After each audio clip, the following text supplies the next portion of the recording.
This first worksheet that I gave you is, I do believe it is posted on your Unit 1 module on Canvas.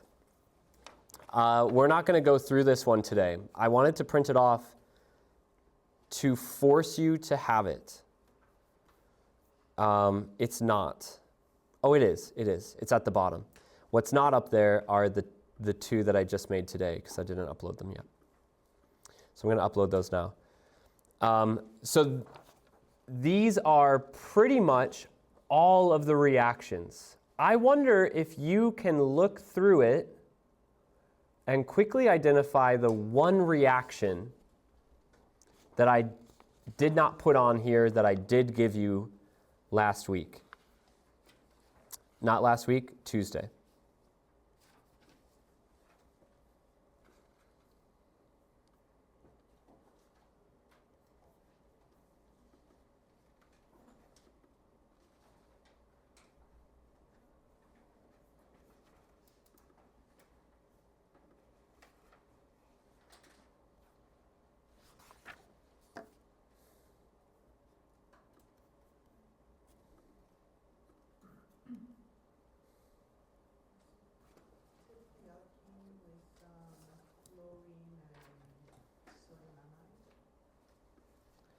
The alkene with chlorine, Cl2, and NaNH2. That one doesn't ring a bell to me. Chlorine and NaNH2. I don't think you're saying you see that on here? Oh, yeah. Where? It's the seventh one down on the left side. Oh, I see. Yeah, I can see how that one is confusing. I actually meant the other way. So that's a reaction that's on here that I don't think I clarified well on Tuesday. So actually, I'll point that one out. But there's another one that is not on here that I did give you on Tuesday. Alkane and? Yes. Halogenation of the alkane is not on here. There's no alkane functionality. It's all alcohols, alkyl halides, alkenes, alkynes. The one that Milena pointed out is starting with this alkene and doing first chlorine and then sodium amide. And I'll actually talk about that language a bit throughout the semester, first and second, first, then. I guess that's maybe why it really didn't register with me. It's because we don't really add chlorine and sodium amide. Chlorine, then sodium amide. This first step is a halogenation of an alkene, which gives us a vicinal dihalide. What does the second step do? Strong base. Strong bases like to do elimination. One equivalence, because did it say on there 2 equivalences? Yeah. One equivalence will run an elimination of 1 beta hydrogen and a chlorine. The second equivalence will do a second beta hydrogen and the second chlorine. So I didn't highlight this the other day, but this is our synthesis of alkynes, preparation of alkynes. And to be fair, maybe it doesn't deserve to be on there because we won't really use it much. I don't know if we'll ever use it this semester. Okay. This is for you to practice. Take these home and apply them to the tables that I gave you guys last week. And see if you can predict the products that form. If there's more than one product, see how many of them you can try to predict. I actually don't have an answer key for this. So if you make an answer key and you think you've got it right, send it to me, and I'll check it over, and I'll post it for you guys to all review. If you don't care to do that, then work with your classmates and try to see how many of them you guys can all get. You can also use this as kind of a starting point to do other ways of studying. Take the product and the starting material and hide it and try to guess, or hide the reagent and try to guess the reagent. Take the product and the reagent and try to guess the starting material. Okay, the second sheet that I gave you, I might have given spectroscopy first. Let's do the alkene mechanisms. Alkene mechanisms. Told you guys at the end of class that we have 4 mechanisms with alkenes that I want you to learn. And these are essentially 2 types of mechanisms with 2 variations inside of them. So we're going to start with the carbocation mechanisms. This is part of a worksheet that I gave in my Alkene 1 class. And let's choose one of these 2 to go over. Do you want to see the mechanism for the reaction on the left in the ring or the reaction on the right? Ring? All right. We're also going to spend a little bit of time on nomenclature today. So I wonder if you can recognize the name, remember the name of this compound.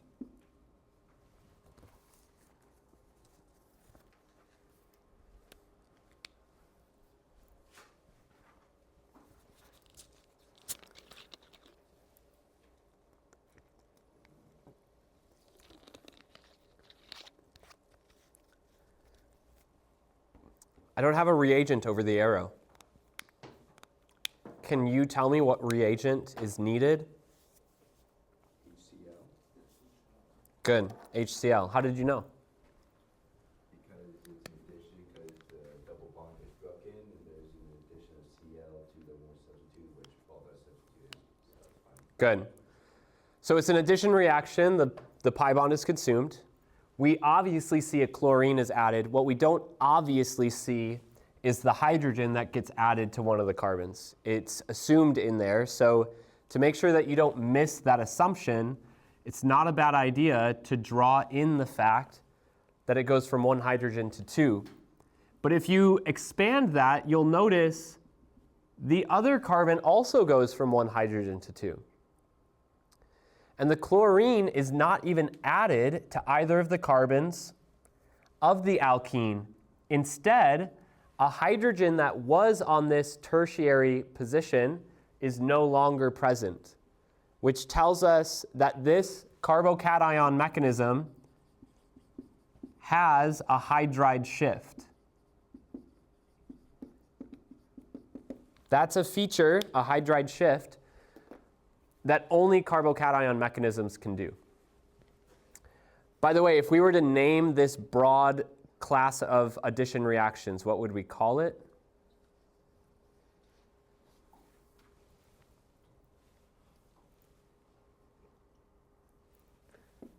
HX addition? The first step in HX addition is acid-base chemistry. As a reminder, I'm going to show you guys step by step so that you have a decluttered view of how to approach these problems. But I encourage you to do them fully sequentially if it works well in your brain, or to do this if you like it as well. If this is an acid-base step, can you tell me what my acid is?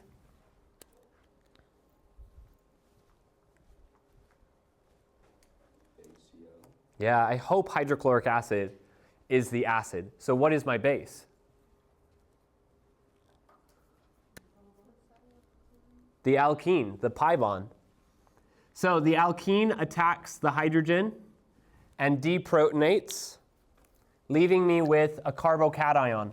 Max mentioned earlier that both carbons are equally substituted. When they are unequally substituted, it is the more substituted carbon that is more partial negative and controls the electrons. Nope, sorry. More partial positive.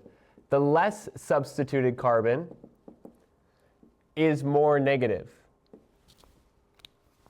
If this alkene had a more substituted and less substituted carbons, the less substituted would attack, and the more substituted would take the positive charge.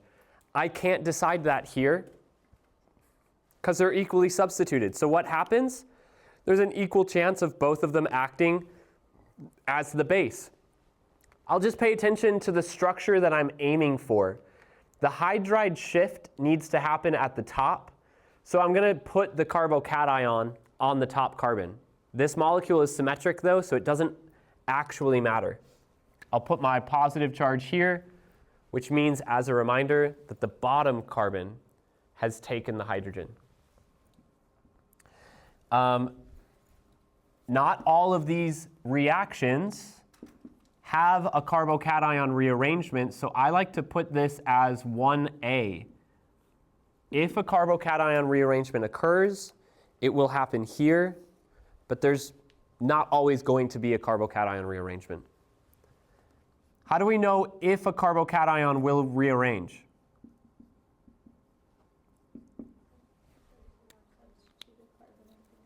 If there's a more substituted carbon that the positive charge could be on. And specifically, if that more substituted carbon is adjacent to our carbocation. So the hydrogen shifts over. That means H with its electrons moves over to the positive charge. That leaves a new positive charge in its wake.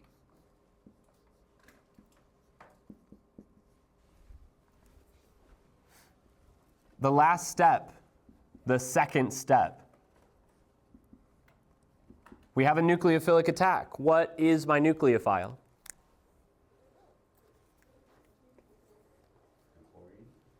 Not chlorine?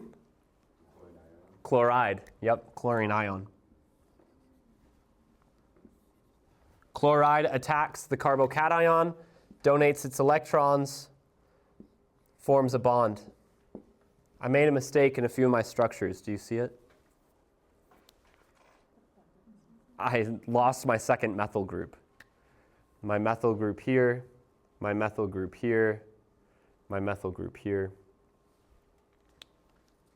It happens. Take a quick glance when you're done with the mechanism and you'll see whether you've missed anything or not. So this is my step-by-step. Step 1, step 2, step 3. If you don't want to take the time to draw these out, step 1, step 2, step 3, then you could actually just take what I have here and show a reaction arrow moving down as you go. Acid-base, carbocation rearrangement, nucleophilic attack. Questions on the HX addition mechanism? The other mechanism, I'm not going to go through it. Does it have a carbocation rearrangement? The other option that you had on this sheet? No, because here there is a more and less substituted carbon. So the positive charge immediately goes on the tertiary carbon, which is the most substituted in the vicinity. There's no rearrangement to occur. So if you're going to practice on that other one, you should practice on the other one. Just put in right now Na at that carbocation rearrangement step, so you remember there is no rearrangement to show.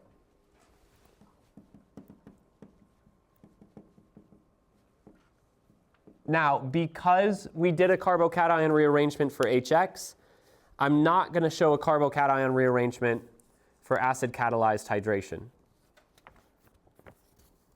Can you tell me, left or right, which of these acid catalyzed hydration mechanisms has a carbocation rearrangement? Sorry, they all have a carbocation. Left or right, which one has a rearrangement?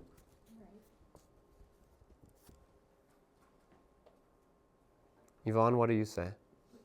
The right? How can you prove it? What do you see that gives you evidence of that carbocation rearrangement on the right? Yeah.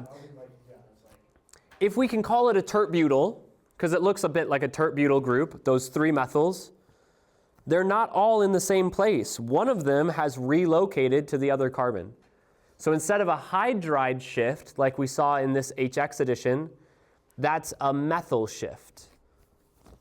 So we're going to go through the one on the left, which, lucky for you, is the longer one, the larger structure.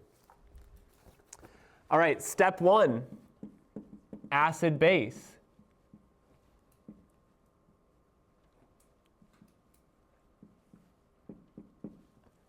What is my acid here?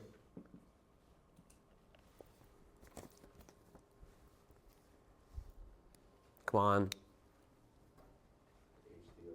H3O plus is my acid, so what is my base? The alkyne, the pi bond.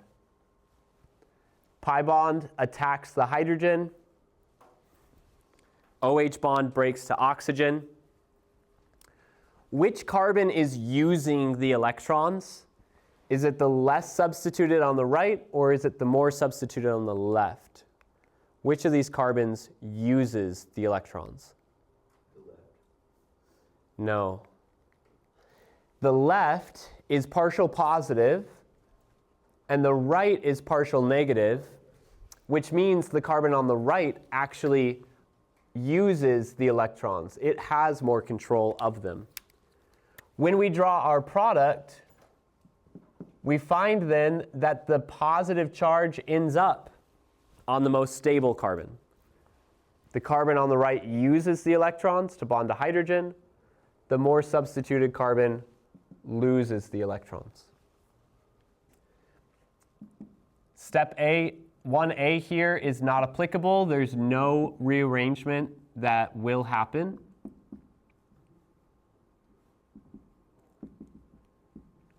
My next step, nucleophilic attack. Just like last time, second step is nucleophilic attack.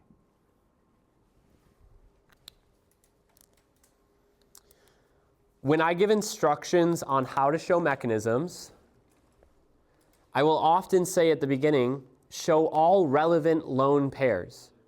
And students typically don't know what I mean by a relevant lone pair. Well, if a lone pair is used in forming a bond, it's relevant to the mechanism. Oxygen has how many lone pairs? 2.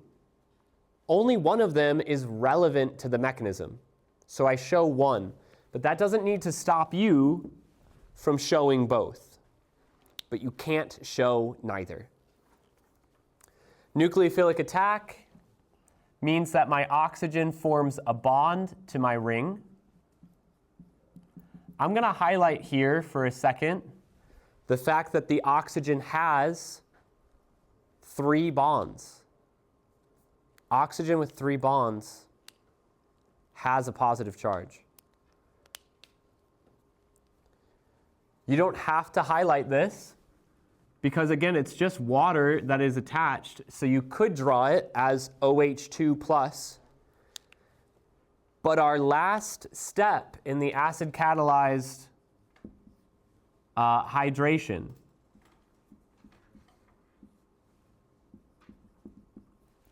do I call it acid-base or more deprotonation? I didn't call it anything. Oh, it went to the next page. Sorry. That sucks. I didn't catch that. You know what? Maybe write number 3 at the bottom. That acid-base step happens again. All right, this time, I'm going to highlight one of the bonds between O and H, because one of them needs to get deprotonated. But I find that this confuses students too, so draw out both of them so that you understand everything that's happening.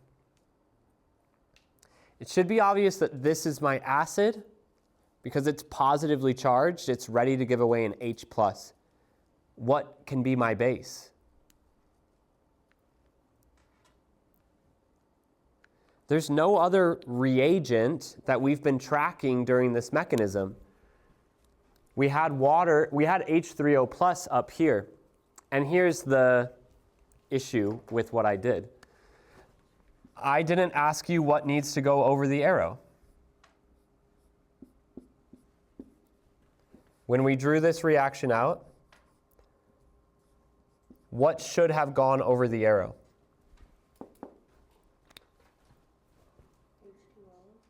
H2O and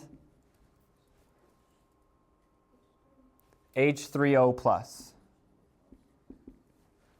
We started this mechanism by drawing H3O plus. We did not draw the H2O. Let's draw it in. It has no role in step 1. At the end of step 1, I get 2 molecules of H2O. One of those molecules acts as a nucleophile in step 2. The other has no role. Now, that H2O that has just been observing has a role. What is its role? Take that hydrogen, act as the base. Hydrogen deprotonates. OH bond goes back to O. This is an important step in this mechanism because without it, I don't actually regenerate my catalyst. H3O plus is the catalyst. This is acid catalyzed hydration. Cutting off part of the screen, part of the board. What questions do you have on this mechanism?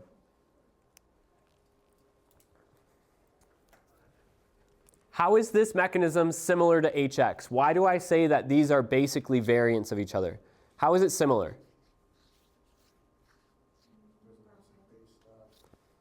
Acid-base step to start.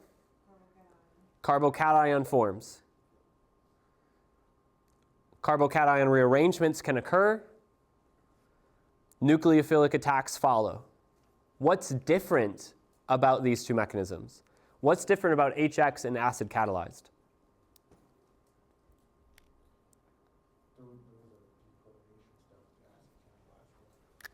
This is what separates acid catalyzed hydration from HX addition. So here's the deal. If you are going to get a problem like this on a unit test or an exam, I like to give you the choice between mechanisms. You get to choose which one you show, but they have to be the same number of steps. HX is consistently 1 step shorter than acid catalyzed hydration because acid catalyzed hydration requires that deprotonation step. So if they're going to be the same steps, HX will have a carbocation rearrangement and the H3O plus won't. Does that make sense? Great. Ready to move on? Second set of reactions. Or sorry, second set of mechanisms.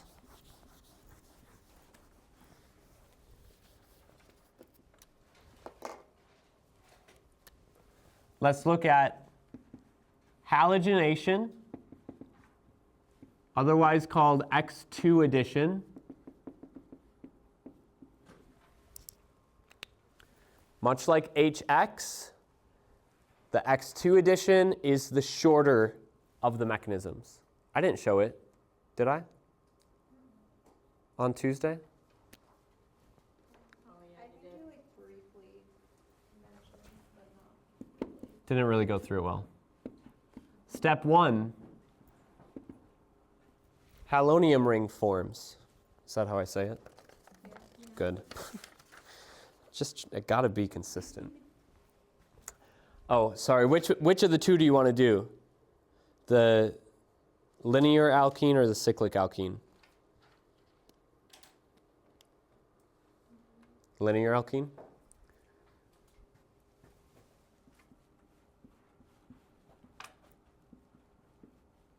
What is missing from my reaction arrow? What should I have?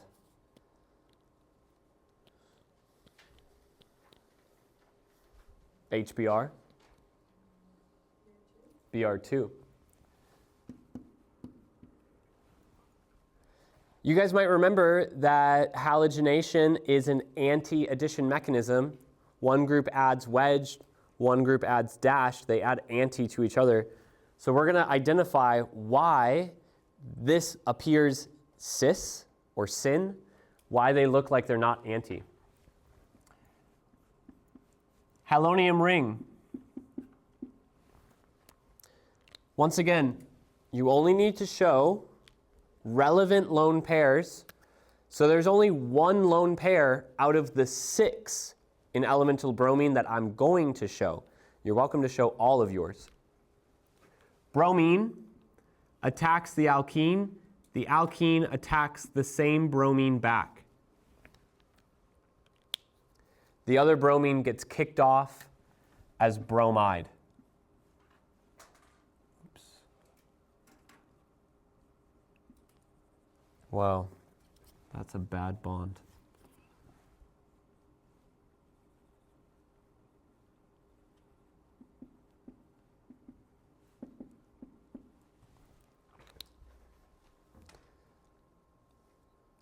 Does the suffix ium make you think of anything? Halonium, bromonium, sodium, potassium, magnesium. That's hydronium. That ium suffix indicates a cation, a positive charge, which is why we call it the halonium ring. It's a positively charged structure. Okay, step 2, backside attack.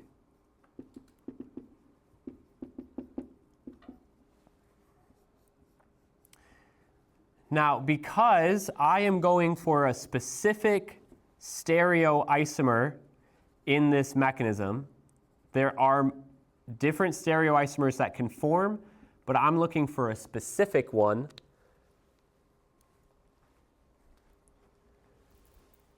I want the bromine on the left to be wedged. I drew it as if it had added to the top of the alkene, so it already is wedged. I need to attack the carbon on the right and break the bond on the right. So bromide does a backside attack on the right, breaks open the bromonium ring. The original bromine of the bromonium ring stays wedged. But the new bromine adds dashed. Is that the product I'm looking for? Yes, it is. It's not drawn the same, but it's the same product. Yeah? Like if someone showed you a picture of me standing up and said, this is the guy you're looking for, and then you found me sitting down, would you say that's a different guy? Yes. No. This is the same compound. What are we looking at? Different conformations. If I take this compound that I've drawn and I rotate the group on the right out of this zig-zig. You guys ever heard that? Thanks. I told that to one of my colleagues, Ryan Holcomb, and he said, zig-zig. Oh, I like it. If I take it out of this zig-zig conformation and into a zigzag, then what group is going away from me is going to rotate to start coming towards me.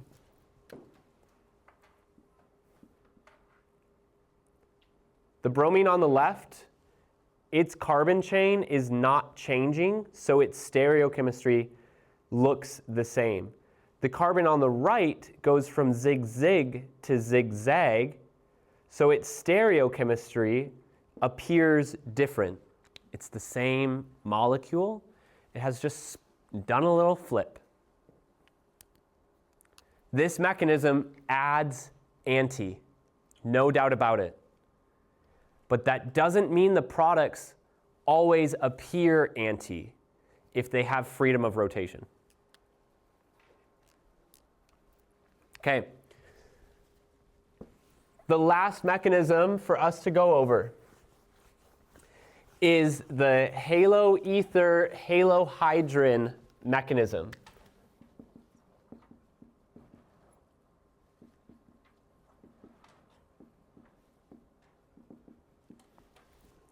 It's technically two different reactions. The only thing that changes is whether the oxygen has two hydrogen groups attached or one hydrogen and one carbon group attached. So your choice. Do you want the halohydrin shown on the left, or do you want the haloether shown on the right? Yeah, because it's easier to draw. Deal. So we'll show the haloether. That means that we need to determine what reagents to show over the arrow. Did I say OME or? Yeah.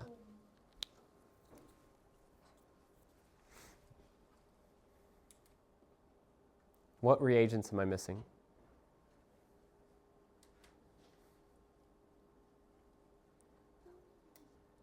Bromine?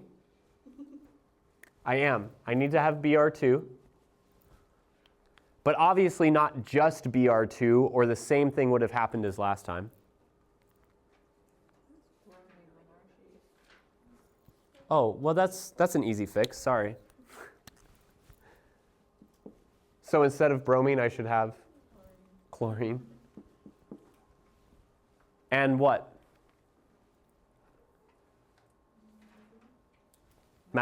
Methanol. Why can't I put water? Water will be a precursor to an alcohol product. I don't want an alcohol product, I want an ether product. So I need an alcohol reagent, which will be the precursor to my ether. And the alcohol I want needs to have an Me group, a methyl group, MEOH. You could also write this as CH3OH.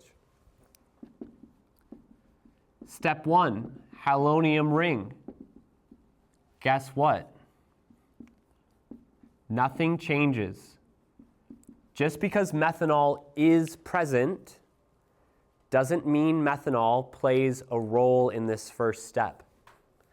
I am going to be specific about the direction of my arrows. We're going to talk about that partial negative, partial positive. The carbon that is less substituted is more negative. The carbon that is more substituted is more positive. This tells us how to predict arrow pushing. The more negative carbon attacks, the more positive carbon gets attacked. And the other chlorine gets kicked off as chloride. Sorry? Did you say, sorry, the more negative carbon attacks, Yep. more positive carbon attaches? Gets attacked. Oh, gets attacked. Okay. Gets attacked, does the attacking.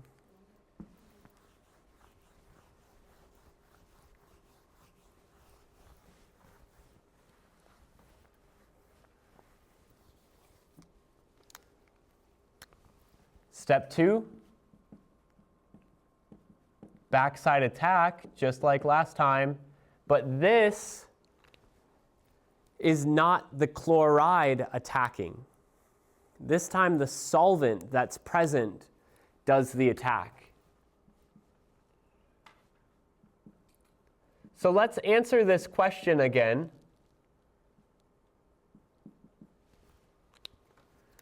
Which of these two carbons is more positive?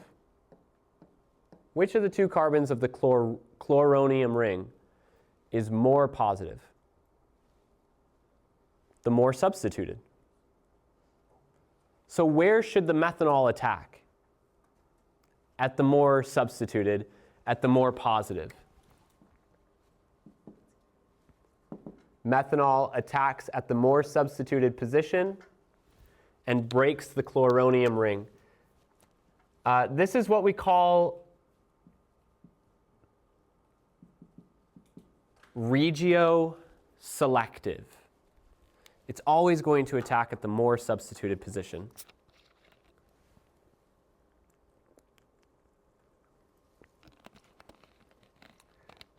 Home. Home plus. Home plus. Okay, those were the same 2 steps as the halogenation reaction.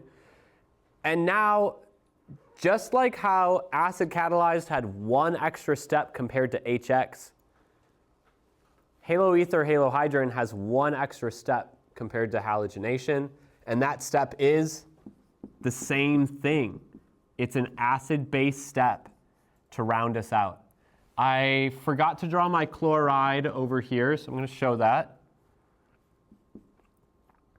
And I'm going to highlight again that my oxygen has all 3 of these bonds. I think I have found that students recognize what's happening better at that oxygen when all 3 bonds are shown and none are assumed by that compressed look. Should be obvious what my acid is. It's that protonated ether group. But what is my base? I'm going to give you the option of 2 correct answers. Chloride could work as the conjugate base. It's present in the solution. It can accept that hydrogen. It does make hydrochloric acid, which is a strong acid. So the likelihood of it acting as a base is not very high. Or you can show a second molecule of methanol. Where did that second molecule come from? Exactly. Where there's 1, there is more. Not to mention, methanol is serving as our solvent. So for every molecule of reactant going on, we've got 1,000 more molecules of methanol surrounding it. Methanol is probably a better base, but I recognize that you might not be looking for another methanol. So you can show methanol attacking, or you can show the chloride. I'm going to show the chloride just for the sake of what we're looking at here. Are you comfortable with that? What I'm looking for is a plausible reaction, and both are plausible. So the byproduct that I get is HCl, but if you showed methanol attacking, then the byproduct you get is the methylammonium chloride salt pair.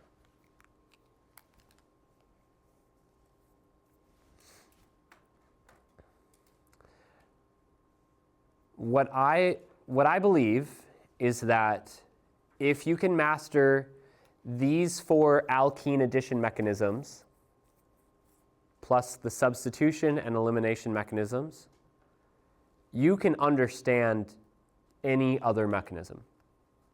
So I'm not going to push you into other mechanisms from OCHEM 1, but don't shy away from them. Go review them, go look them up. Even the alkyne mechanisms, there are halogenation reactions of alkyne. It's essentially the same thing, but there's an extra pi bond and you get to do it twice. It's not harder, it's just different. So if you can master these, you can master any of them. Do you have questions on these?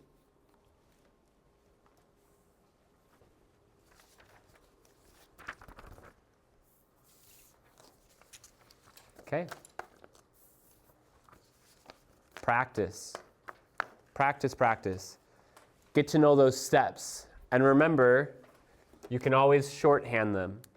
So if you don't like repeating a drawing you just drew, then just draw it as one fully sequential mechanism. Every time you draw an intermediate, put the arrows on that intermediate to draw the next product. We're going to do mechanisms often this semester, so I want you to have that foundational skill for it. How many have turned in your written work? Nice. I think I graded 1. Sorry. But if we do get out early today, then I'll definitely grade them all for you guys. Okay. All right. Spectroscopy is next. In the past, I have spent a very long time on spectroscopy. I know the mistake I made in the things I printed off. I didn't print off my spectroscopy correlation table for you. So, I'm going to point out for you guys how to find it.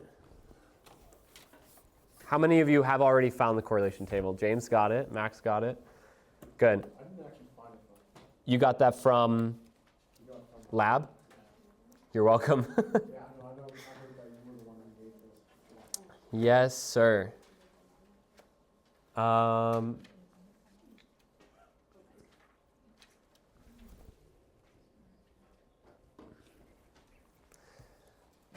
Okay.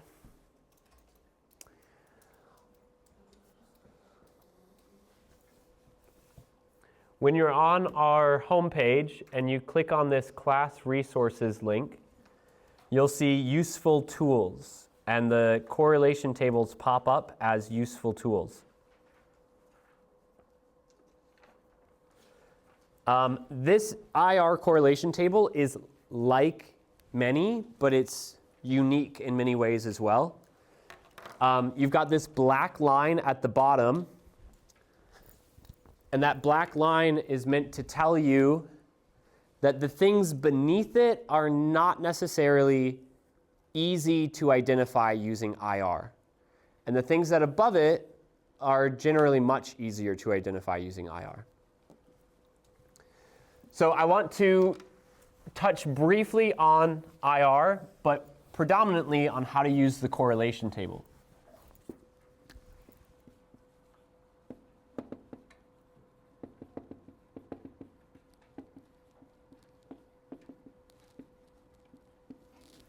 IR is useful in identifying bond types, similar to functional groups, but definitely distinct from functional groups. Functional groups are groups of atoms, often with unique bonding, but bond types describe the atoms involved, the 2 atoms in the bond, and often their hybridization. So, for example, an sp2CH bond is not the same as an sp3CH bond. You want to hear a funny story? Ron and I absolutely agree on this. Ryan, never heard of it. Ron, Ryan, and I are the 3 full-time faculty that teach organic chemistry here. Our textbook, that organic chemistry by Francis Carey, never touches on this. It doesn't address the fact that there are 2 different CH bonds prevalent in most organic molecules that show up differently. On this correlation table, I highlight the fact that sp2 carbons and sp3 carbons have different CH absorption types. It's useful. If you have a compound that has no aliphatic sp3 carbon hydrogen bonds, it's useful to be able to identify that. And if you have a molecule that has no vinylic or aryl sp2CH bonds, it's useful to identify that. So this correlation table gives you an image of what it looks like, describes them in words, tells you what region to look at, and then also describes a little bit of what you can expect. The shape, the size, the number of peaks. I do want to point out that this is all generally very hand-wavy. I saw a guy on Reddit recently, handy-wavy, no. I saw a guy on Reddit recently whose name was the hand-wavy chemist, which is, he's probably a teacher. Because when you interpret spectra, you often need to wave your hands a little bit. There's this shifting that happens depending on the exact environment a bond is in about what it's going to absorb. There's also some overlap. So you'll notice the carbonyls. There's often 2 carbonyls that are expected to absorb in the same range. So if you identify a peak in that range, you can't always be sure of which carbonyl is absorbing it. Not to mention, these carbonyls ranges overlap with each other. So I encourage you guys to look for corresponding peaks. What that means is if you have a carboxylic acid functional group,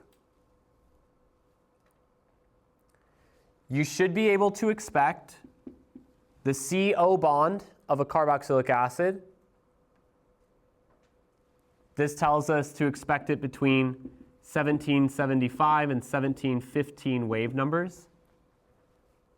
You should also expect the OH bond of a carboxylic acid, which it tells us is different than the OH bond of an alcohol, absorbs 3300 to 2800 wave numbers, very broad. If you have one and not the other, it's not a carboxylic acid. If a carboxylic acid is in your structure, both of those signals show up. This ties back into this idea of bond types, not functional groups. There's no one peak you can identify that says, I have a carboxylic acid. It's 2. You need to identify 2 peaks to identify that group. Indigo? So when you're identifying the peaks, because it does have like on there, like there's carboxylic acid, but that has an alcohol in itself. Would you include both of those? It's a good question. Carboxylic acid does not have an alcohol. So the carboxylic acid group does have an OH bond. But the presence of the OH attached to a carbonyl carbon means that it is not an alcohol. Like, would you write down the OH frequency as well as the carboxylic acid? Yeah. We would look at the OH of the carboxylic acid, but not the OH of the alcohol. Okay. Those 2 different OH bonds absorb differently, which is kind of a confirmation that carboxylic acids do not have alcohols. It's not a double up, right? OH shows up in different functional groups. Similarly, aromatic rings do not have alkenes. Just because there are carbon-carbon double bonds in the aromatic ring does not mean that the aromatic ring is composed of 3 alkenes. That's why they're named different functional groups. And then the last one, kind of in the same frame, the amide does not have an amine inside of it. The nitrogen in the amide is distinct from the nitrogen in the amine. So that's a good review of the distinction of functional groups. And I know that's not really what you were getting at, Indigo, right? But does that make sense? How the carboxylic acid does not have an alcohol inside of it? You bet.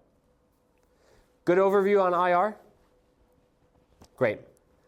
Let's talk a little bit about NMR. We're going to look predominantly at proton NMR.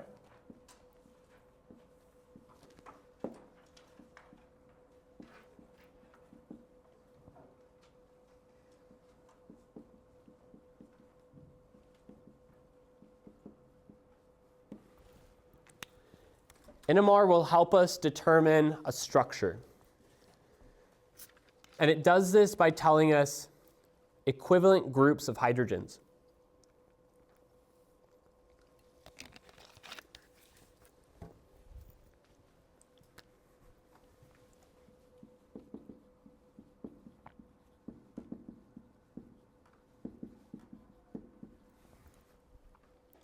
Equivalent hydrogens are those that are attached to the same carbon or are symmetric to each other in some way. And the signals that we get are interpreted by their chemical shift, their integration, and their splitting pattern. This semester, what you will need to focus on the most, which is not much, is chemical shift and integration. The splitting pattern, while incredibly informative, just goes a little bit beyond the scope of this class. But I will point out the splitting pattern follows an equation. Peaks equals n plus 1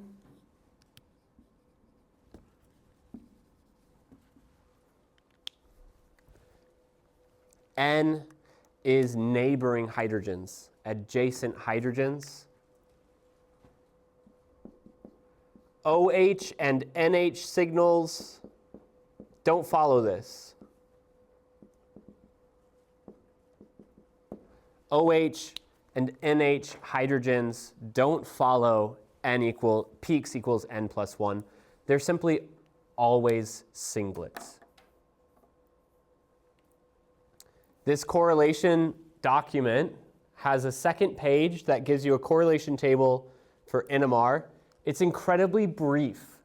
You can look at correlation tables that give you incredibly specific values, but the incredibly brief correlation table will help you identify if you have specific functional groups, carboxylic acids and aldehydes, aromatic rings and alkenes, and then it helps you distinguish hydrogens that are near functional groups from hydrogens that are not near functional groups.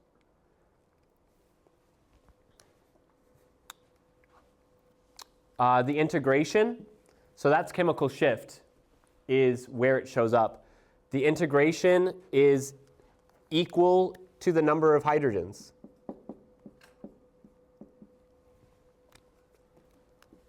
However many hydrogens are in that equivalent set, that's what number the integration will show.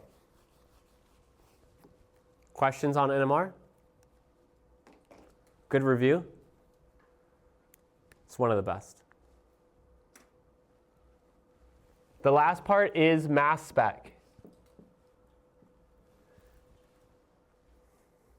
Two things I want you to know about mass spec. The base peak is what we call the most intense signal. That's it. Whatever is the tallest peak, we just call it the base peak. Sometimes it's informative about the molecule, but often it's just a landmark for us to look at and say, you know what compound has a base peak at that mass to charge ratio is this compound, and it can be useful in identifying a compound during analysis. The thing that I like to focus on more in our class is the molecular ion. And we can abbreviate molecular ion as M+.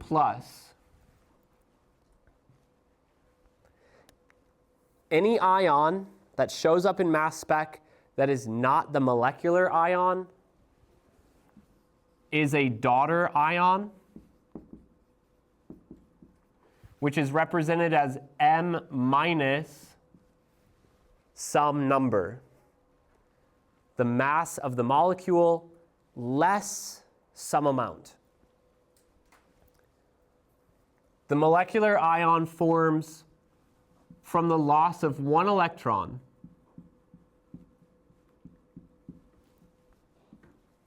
And these are the three ways they show up. I'm going to give you guys some examples.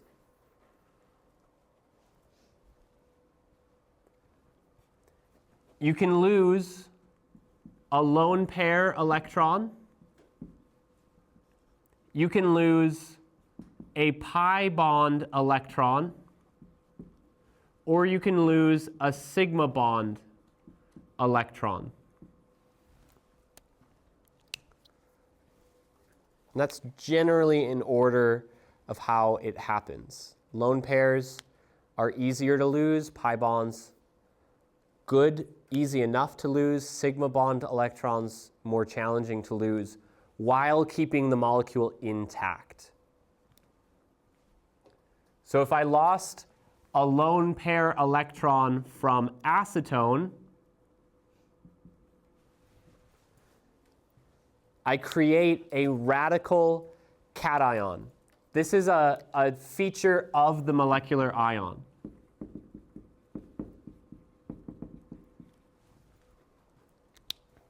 So you can see that acetone should have two lone pairs. One of the lone pair electrons has been lost. Obviously, the loss of an electron creates a positive charge. So I have a radical, an unpaired, and a cation, a hole. I could also lose a pi electron. In this case, acetone's pi electron would leave a radical on oxygen and this hole on carbon. Once again, a radical cation. This time, the radical and the charge are not on the same atom, they're on separate atoms. And the most challenging way to do this is to lose an electron from a sigma bond. So to show this, I've taken the 2-electron sigma bond between one of the carbons, and I've represented it as a radical and a cation. This is not incredibly stable. The only thing holding those two fragments together is one unpaired electron. Any disruption in that molecule and those two fragments can separate, which is what gives us daughter ions, all of these other signals that show up. In this case, this sigma electron molecular ion would likely fragment into a methyl radical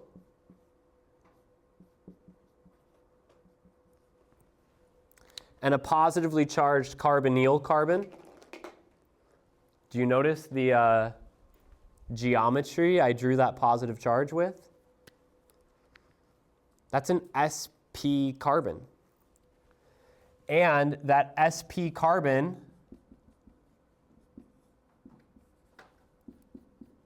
is in resonance with the oxygen, which helps to stabilize it. It stabilizes that positive charge and makes it much more likely that that fragment takes the positive charge and not the other. That often contributes to the base peak. If that's the most stable fragment, then that's likely to be the base peak on the mass spectrum. Okay, with this spectroscopy, man, I'm sorry, I do want to give you guys a break. So we'll do like a 5-minute break, and I'll give you another 5 minutes to work on this in groups. So we'll do like 10 minutes coming up. You've got 2 chemical formulas at the top. Based on those chemical formulas, I'd like you to try and reason out the molecular structures for these compounds. This is way harder than what I'm going to ask you to do on the unit test. This is way harder. But if you can do this, you're in good shape to get bonus points on both of the exams this semester. A lot of times my bonus points come down to analyzing spectroscopy. Some of my bonus points. So a 5-minute break, another 5 minutes to keep working on this. And I'm happy to answer questions while we do it. I encourage you to have those correlation tables. Can't believe I didn't bring them. Oh. You guys are unfazed. It's great.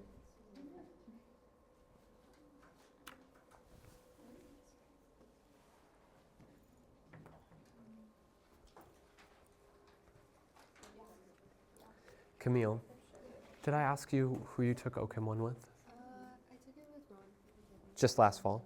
Okay, cool. Yeah, although I won't lie, it was pretty hard. How has this reveal felt?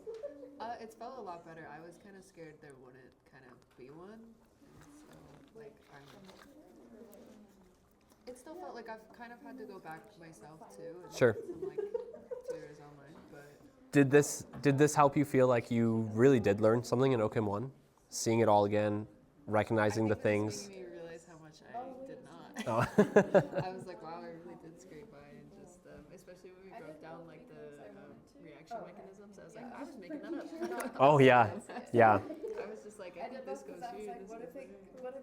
But I think in your class, you never had to write it out like this. Yeah, never. So I didn't really. So that's definitely a change, Yeah. and that's a new component of it. Okay, Not so bad so far. good.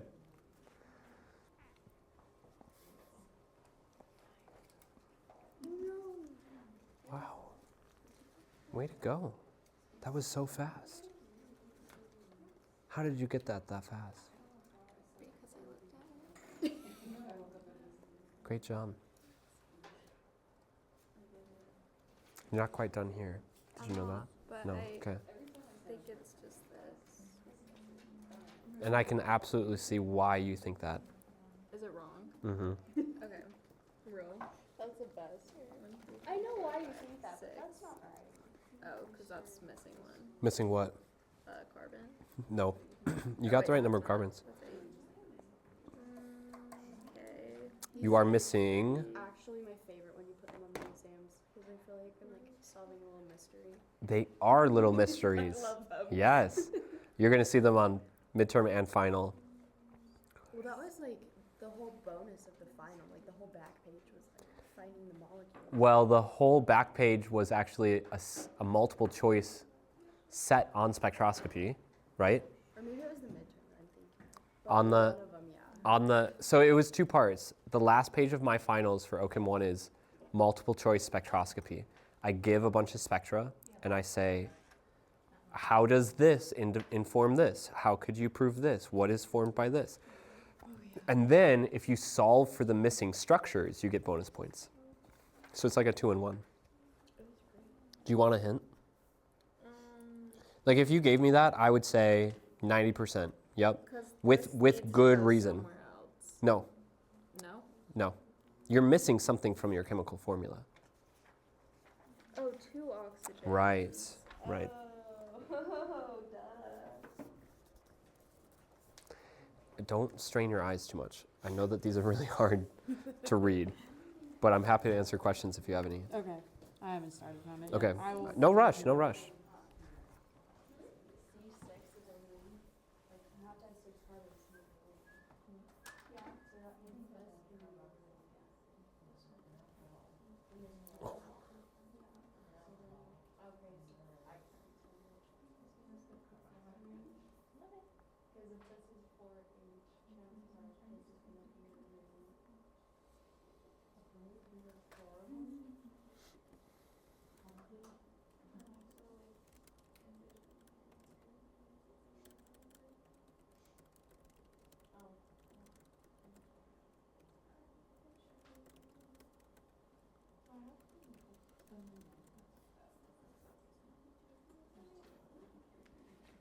I mean, if you're offering. I am.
Okay, I'm giving some feedback to you guys right now on your homework. Can I submit it not today? Yes, you can submit it up until May 5th at 5:50 Oh, p.m. great. I'll submit it tomorrow though. And you can submit, you can resubmit. Is that clear? You can resubmit written work as much as you want until you get full points. This is meant to be a mastery-based assignment. I do not want you to lose any points on it. I want you to apply the feedback so you get full points on the unit test. When I was showing Ella that this looks a little bit chaotic, but I think you can understand it. Your Submission. homework? Yeah. I'll check it out. I think it was just fine. This one just looks a little crazy. Follow me. Stick with me here.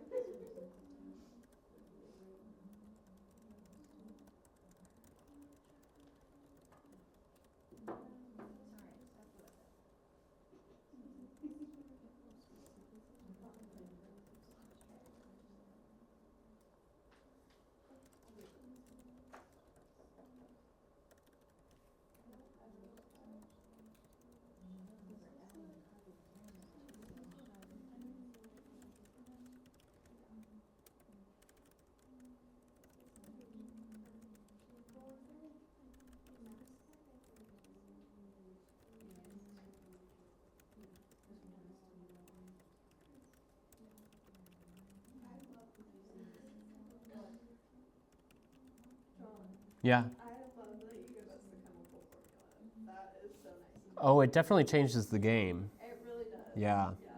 I'm like, there was. You actually, When we do practice though, like you wouldn't give us the chemical formula. Like there was some, but it was like easy, like ion, so it wasn't like a whole. true. When I teach it in OChem 1, it is different because it's like a whole day on each of these. This is the fastest I've ever covered spectroscopy. That's great. I have never covered it that fast. Yeah. I like this is so nice. But I'm realizing almost all of you took the labs here. So I trained you on spectroscopy in the labs, technically, whether you read my material or not. Like, so you've all seen my material, most of you have. And those of you that didn't, a lot of you took Ron, and Ron nails spectroscopy really hard in his OChem 1. So I felt like I didn't need to go. This is the highlights, for sure. You guys are nailing it, too. I honestly feel like there's not really a good way to teach spectroscopy. I've tried. You should go back and watch my videos. I have because of the Oh. lab. Oh, right, but watch my lecture videos on spectroscopy. I think there can be a good way to teach it, but it is hard. You make it sense. I believe it. I think the best way to teach it is with application, with practice, with exposure. For instance, to show a carboxylic acid, you need to have at least 3 sample spectra to understand the shape that the OH will take on, because it's wild.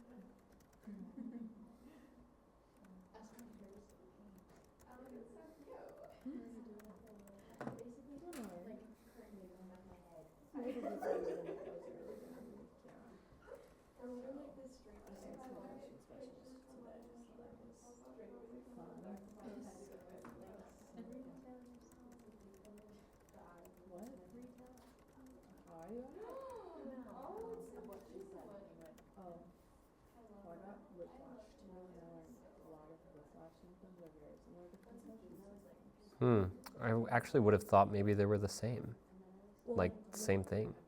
Well, like whiplash alone is like injury straight to your like neck and back muscles. So like it causes a decreased amount of blood flow to your brain. So that's why it causes like brain fog, like change in vision, dizziness, like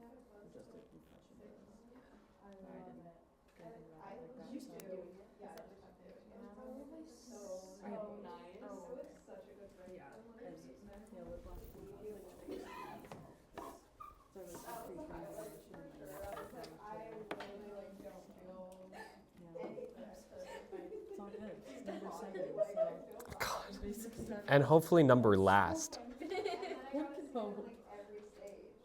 basically if we would throw these by now. All right, should we go through it?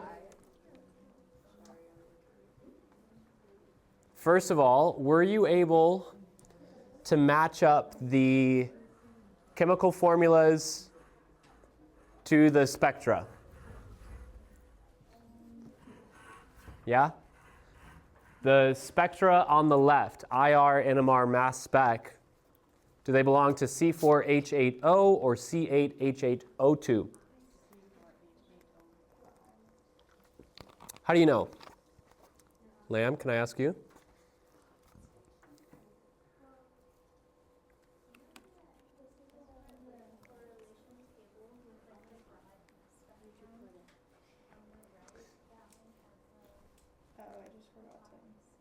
So that's what gave it away to you, was the carboxylic acid on the right told you, I need at least 2 oxygens.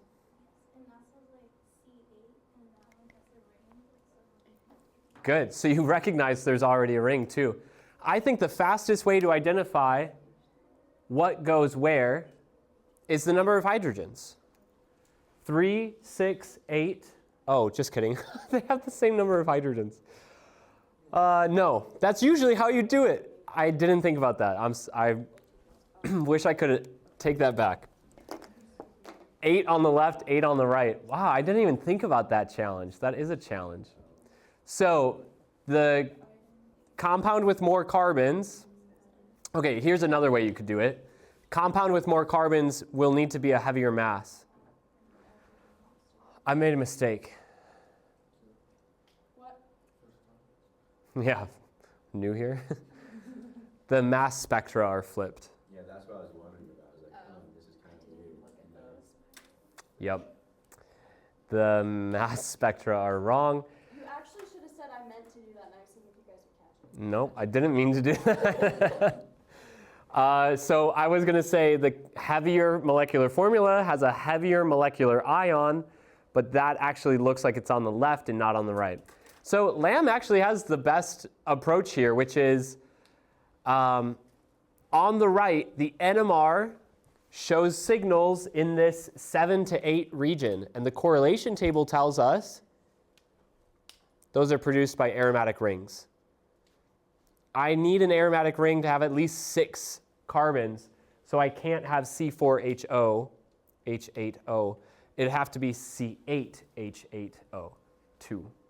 Okay, and then Lamb also mentioned there's a carboxylic acid. And the carboxylic acid is actually not easy to identify in that IR. In fact, I wanted to give you this example as a challenging one. This looks a lot like the twin peaks of an aldehyde. The CH of an aldehyde shows up at 2 points, always, with just about the same intensity, 27 and 2800. Now, I don't think these are quite at 27 and 28. This is 3, 29, 28, 27. Okay, they're close. They're very close. It looks a lot like an aldehyde. But if you notice how the whole upper region above this 3,000 to 2,800 region is broad and deep, that is characteristic of the carboxylic acid, whereas aldehydes typically don't create any of that broadness. They've got 2 sharp peaks close to the baseline. Challenge. That's really a challenge. That's not a challenge I like to give you guys often, but it's a good challenge and a refresher like this.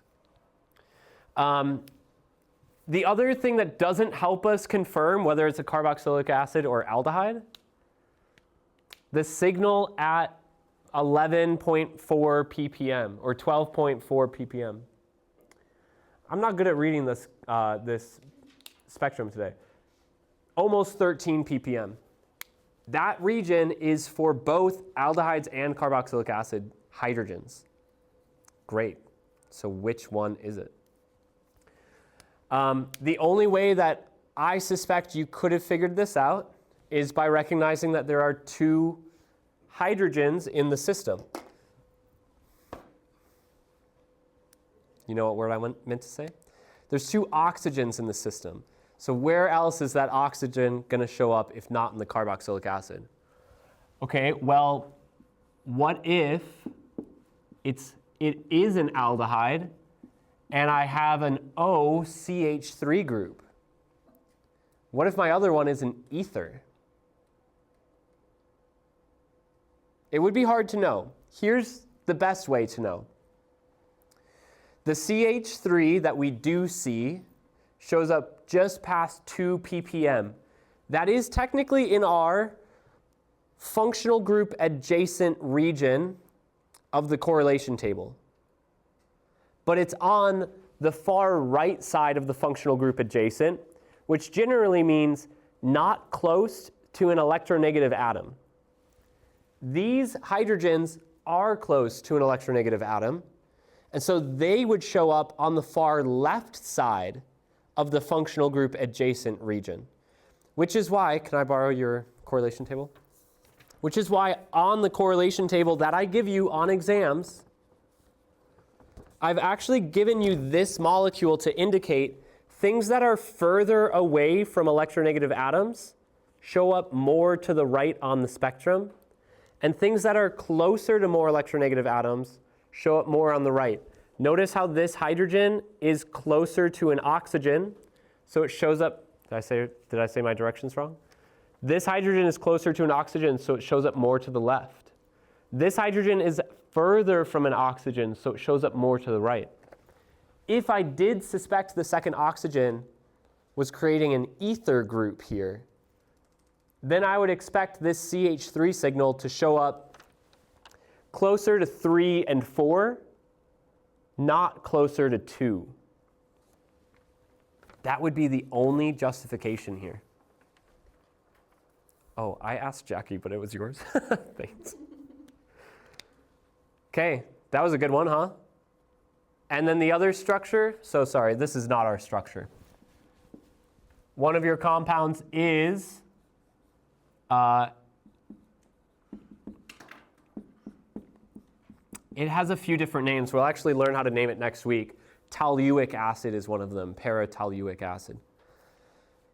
The other compound that you guys had, the structure on the left, also has a CO double bond that we see in the IR. Also has sp3CH. You know, it's funny, in our first compound, we didn't have a lot of good evidence about sp2CH, but there definitely was sp2CH. We don't have any CC double bonds. We did see a CC double bond before. And we've got this CH3, CH3, CH2. That tells me that I've got probably something like this, a CH3, a CH3, one of these CH2s, and then the other thing is not going to be there. Again, the chemical shift of the NMR actually tells us something. One of the CH3s is closer to a functional group than the other. And the CH2 is also close to a functional group. So this CH2 and this CH3 are both adjacent to the same carbon where our functional group can go. If it's a CO double bond, I can look for corresponding peaks. Is it the CO double bond of an aldehyde?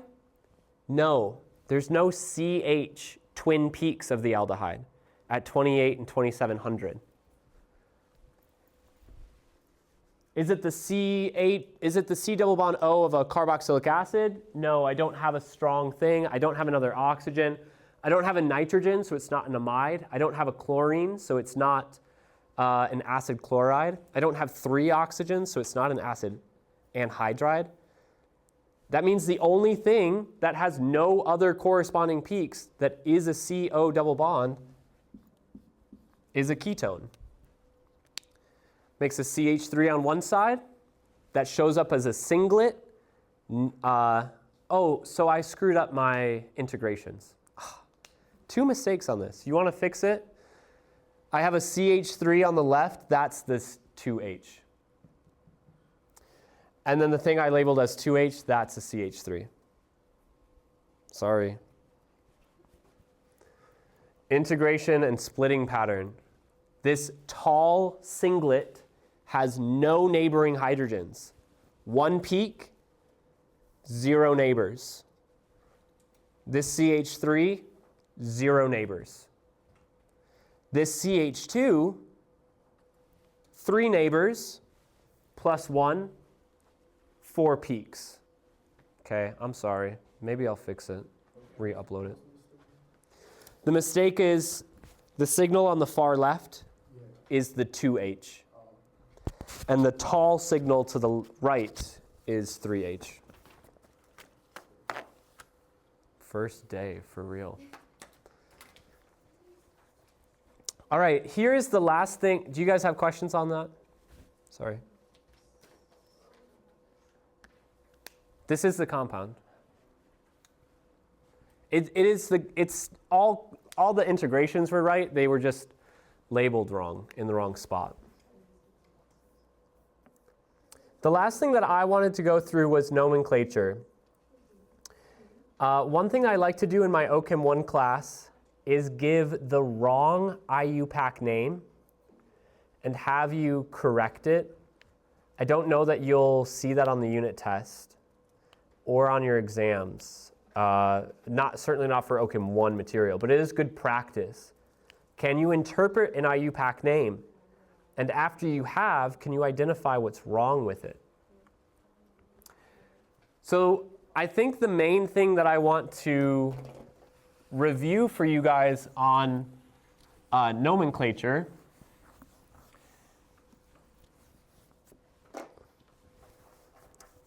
is the priority of the functional groups and the suffixes that show up.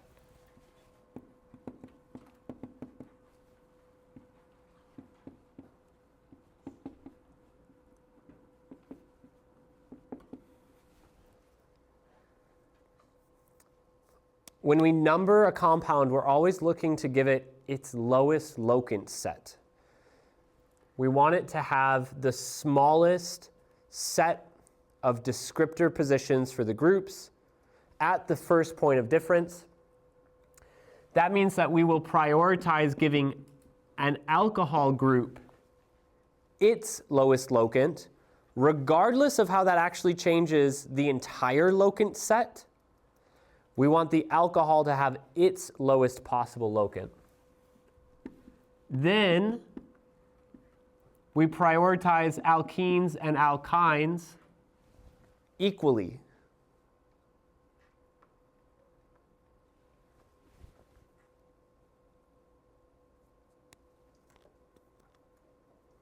But what if they're both present?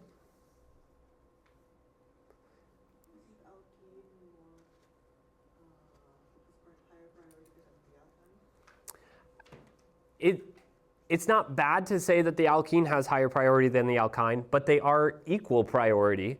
So a better way to say it is that if they come in the same compound, give the lowest locant set for either one. And if it's a tie, it can either be the lowest locant set for alkene or alkyne. It would be the same set. Then give the lowest locant set alphabetically.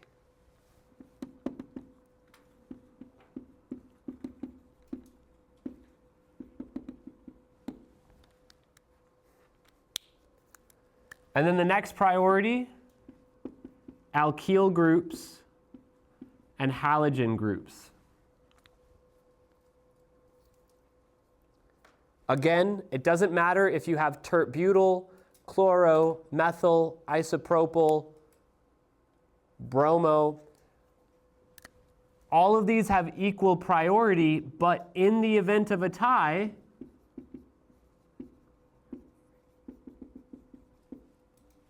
the tie goes alphabetical.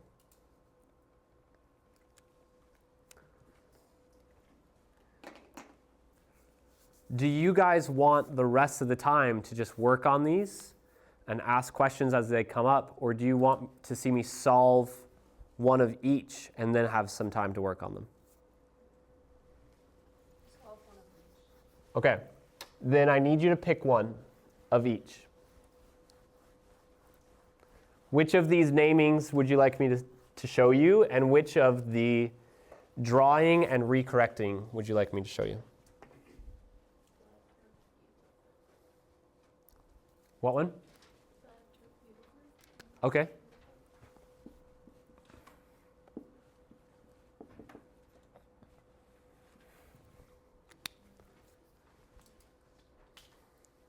I want to give the lowest locant set for the alcohol. Because I'm in a ring, I don't have to start on one side or the other like I do in a linear chain. I get to just start wherever I want. So I will start on the alcohol carbon. But now I can go one of two directions. I can go clockwise to the tert-butyl, or I can go counterclockwise to the alkene. So now I'm considering my second priority. Alkene is higher priority than alkyl, so I will prioritize my alkene getting its lowest locant. I want to point out that this compound can have a lower locant set. The locant set we have right now is 1, 2, 5. If I started at the tert-butyl and I numbered counterclockwise, I could get a locant set of 1, 2, 3. That's a lower locant set. The first point of difference is between 3 and 5. But that would be the wrong locant set. I'm looking for the lowest locant set, prioritizing the alcohol, then the alkene, and last the tert-butyl group. Does that make sense? One of the reasons I put this on here was to show that we're not always just doing the lowest possible locant set. Lowest locant set by priority. My tert-butyl will come as a substituent. So this is 1 tert-butyl. Sorry, I didn't write 1. 5 tert-butyl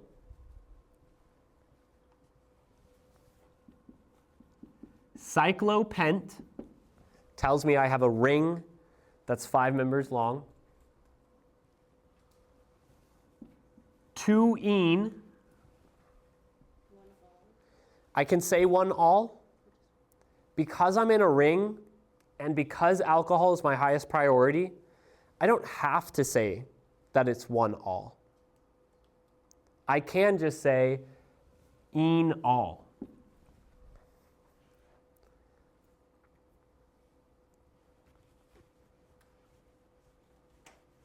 I do want to point out, when you have the suffix for the alkene, ene, you drop the e at the end and you stopper that suffix with the indicator for the all. So I call this a suffix, ene, and a suffix stopper,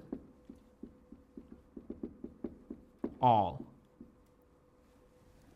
In fact, you can do this more than once. You can have ene, ein, all.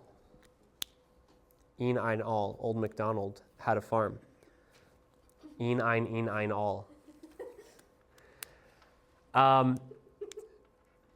Also, IUPAC prefers this. IUPAC prefers putting the locant that describes the specific part of the suffix right before that part of the suffix.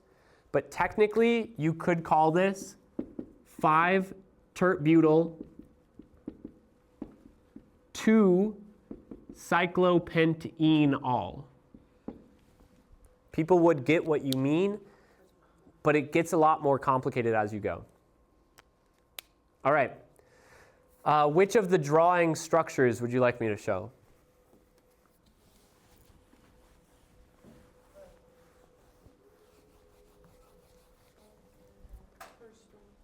The first one? Just because you think it's easier? Okay. Or harder, I mean. All right, so I've got pentane as my root. So I'm going to start with my 5-membered chain. Tells me I have a chlorine at 2, a chlorine at 3, and I have 2 methyl groups at 4. Now that I've drawn the compound based on its name, I will forget its name. Obviously something was wrong with it, so I don't care. I don't care what they called it before. That is a wrong name. That's why it says draw the structures, then correct their IUPAC name. So what's wrong with it? What can be a better locant set? Good. Well, the locant set I have at the beginning is 2, 3, 4, 4. If I number from the right, I get 2, 2, 3, 4.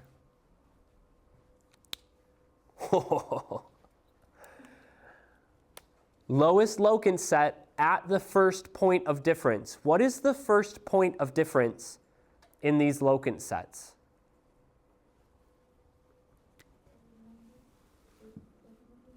The second number. I can have 2 instead of 3. In case this ever came across your path before, you are not summing these numbers ever. That is not how we determine the lowest locant set. In fact, there are examples. I was peer reviewing a textbook. Somebody I met wanted me to give some input on. And they gave that tip. They were like, oh, a quick way to check is just put all the numbers together. And then they gave an example directly below that contradicted their rule. And they said, by the way, don't always use that rule. So don't use that rule. It's not a rule. You just look for the first point of difference. Okay. We're going to do more on nomenclature next week, and then we'll keep doing nomenclature throughout the semester as we get into new functional groups. If you guys want to head out, the time is yours. You want to stick around, ask questions. It's all yours. So then when renaming that, since chlorine is like first alphabetically, does it read more like? Oh, so renaming it. Yes. Now we have 3,4-dichloro, 2,2-dimethyl. Okay. And the chlorine goes first because C is alphabetically before M. That's right. C before M. Good work. Take care, Max.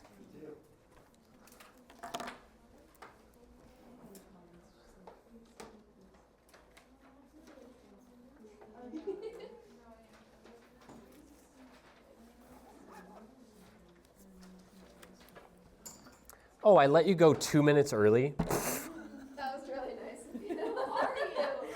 God, I'm a joke sometimes. That is so funny.